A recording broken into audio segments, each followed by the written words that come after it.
In this section, I'd like to look at media. Obviously, your website is going to have a lot of graphics, images, maybe embedded video, etc. So let's take a look at how you can start adding media to your website. I want you to go from your dashboard in your WordPress administration console, look for the media option in your menu bar. Let's go ahead and click that. Now by default, you might have this one selected and it's showing you no media attachments found. This is just a grid view or a list view. I actually prefer the list view myself, but I believe WordPress defaults to this grid view. Regardless, it shows that no media attachments are found. So let's go ahead and add some new media. Now you can just drag your files from your computer into this section, or you can click this button to select the files. So I'm going to choose here, I've got two images in this directory. I'm going to go ahead and select both of them and click open, and you'll see it's busy uploading them, and they'll start showing once they're uploaded. And there you go, there are my two images that have been uploaded now. Now let's select one of those images. So there it is in full size.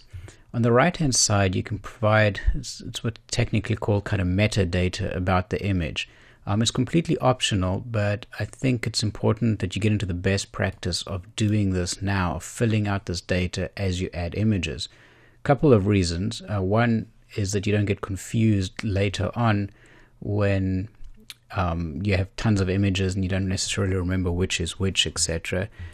So it's just a good option to start getting into this. Now the caption is also important because it is going to show up automatically when you insert an image into your page if you have the show caption items enabled, where it's going to show the caption. So this will be, let's just call it the WordPress logo.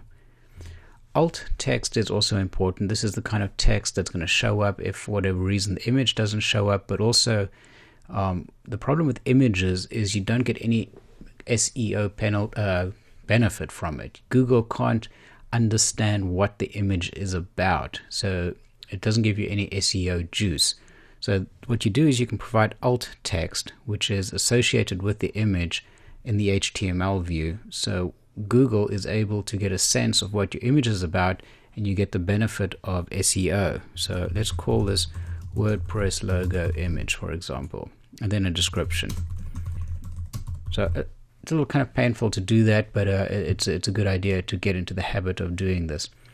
The layout of this page is a little confusing in this version of WordPress. There's no save button, but it does save when you actually leave the field. If I say, for example, logo space 2, now watch when I go here, you'll see that little icon that says saved. So it is saving it. Counterintuitive on the UI, it should have a save button, right? So let's go ahead and close that out. And we go to the list view. Now, a couple of things to point out to you. We can go embed this into the page, but let's go do that, and then I'll come back and you'll see what happens. So let's say that this was an image of our virtual products. So let's edit virtual products, and we want to add that picture. So you can click the add media button directly from your edit page, and you might be on this first tab where you can upload new files directly from here, or you can go to your media library, and there's the images we already uploaded.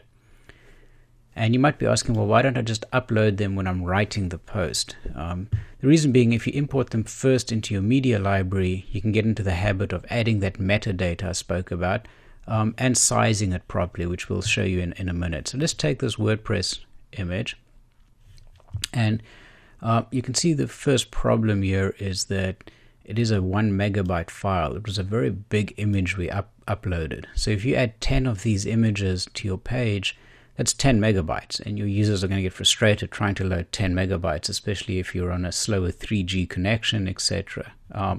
Anyway, let's go ahead and insert it, and you see it's pulled all that metadata.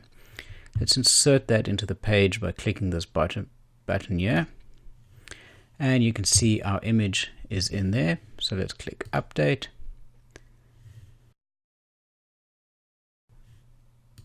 I'm going to go ahead and delete that image. Let's save it, and let's go back to our media library, and there's the image. Choose the edit option, And let's take a look what we have here, which options we have. We can change our metadata, but I want to go ahead and edit the image itself. So this is the original size of it, 2048 by 1152. That's just far too big really for a web page. It's a very high resolution image and very large. Let's bring that down, for example, to 640 by 360, and let's click scale. And let's go ahead and update it. Now take a look. What's happened is my file size has dropped to 111K. So from 1 meg to 111K, it's, you know, it's a factor. It's 1/10 of the overall size. So now it's a lot smaller, and it's going to be a lot faster for your users to upload. So if we go back to our pages, we can now go ahead. Let's edit our virtual products, and let's insert that from our media library again. When I select it, you can see it's got that new one at 111K, and we can go ahead and insert that. So it's a much smaller image, which is generally a good idea for web. You typically don't need very high resolution images.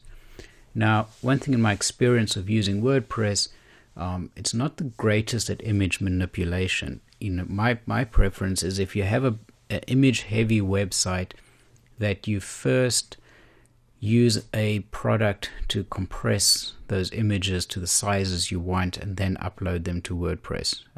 It's just my experience. You know, you can certainly use WordPress, and WordPress has a couple of plugins you can obtain which do a better job of compressing images, and I will be exploring plugins in a later section. But there you go. That's how you add images to your page, and I hope you can start adding some images to your pages just for practicing and seeing your pages sort of start to take shape and look a little bit more like web products. I will see you in the next lecture.